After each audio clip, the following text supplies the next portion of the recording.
V-Guard presents कौन जीत रहा है, को पावर्ड बाय सेंसोडाइन एंड विमल। बोलो जुबां केसरी।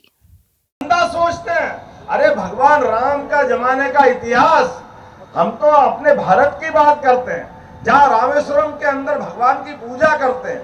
अरे लंका वाले तो वो लोग हैं जो आज भी उनका देश का इतिहास भगवान राम से जोड़ते हैं, लेकिन ये कांग्रेस वाले लोग तथाकथित उस वोट की मानसिकता के आधार पर भगवान राम की संस्कृति को मिटाने में लग गए।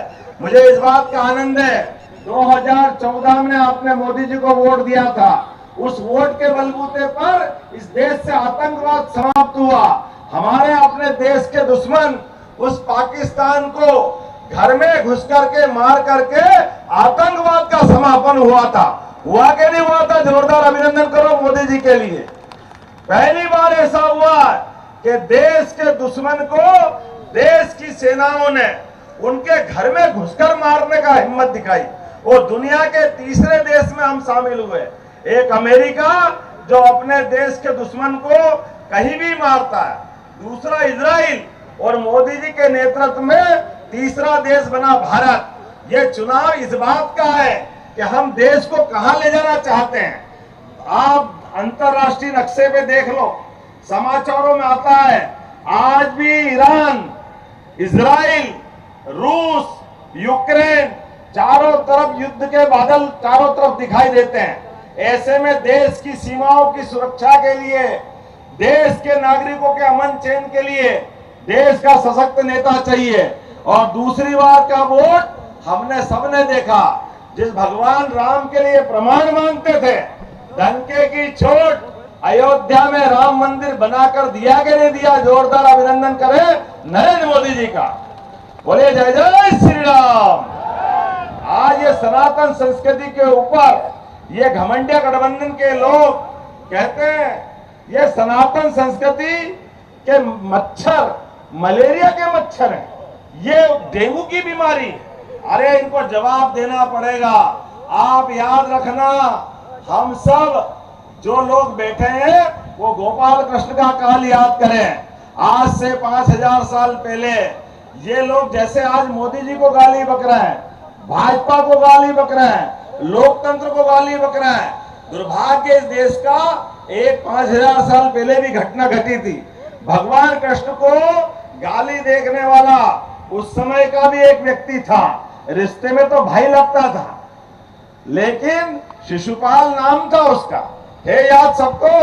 वो गाली बकता था और भगवान ने उनका अपना रिश्ता निभाने में, उनकी माँ आई थी, उन्होंने कहा मुझे इसका भविष्य मालूम है, कन्हैया तुमसे ही ये मरेगा, लेकिन मेरा बेटा है, मेरा प्रेम है, इसलिए इसको बचा लेना।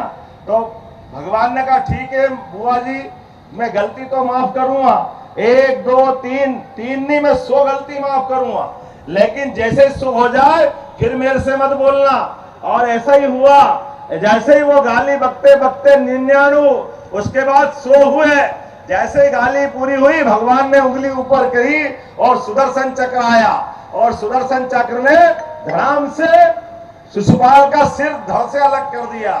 ये लोकतंत्र की ताकत है। आप भी अपनी उंगली बचा के रखना, भगवान कृष्ण को काल को याद रखना।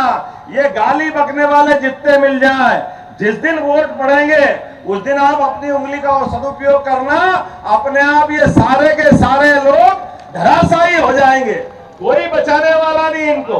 क्योंकि हम बताइए, इस देश के अंदर रावण की संस्कृति बढ़ेगी, कृष्ण के बजाय कंस की संस्कृति की जय जयकार कराएं। अरे भगवान कृष्ण की जय जयकार नहीं कराएं तो किसकी कराएंगे?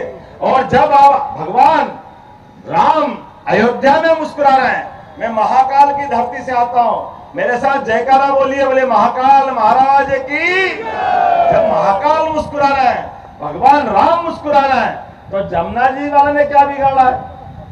अब की बार कृष्ण कन्हैया को मुस्कुराना चाहिए कि नहीं मुस्कुराना चाहिए? गोपाल कृष्ण को मुस्कुराना चाहिए कि नहीं मुस्कुराना चाहिए?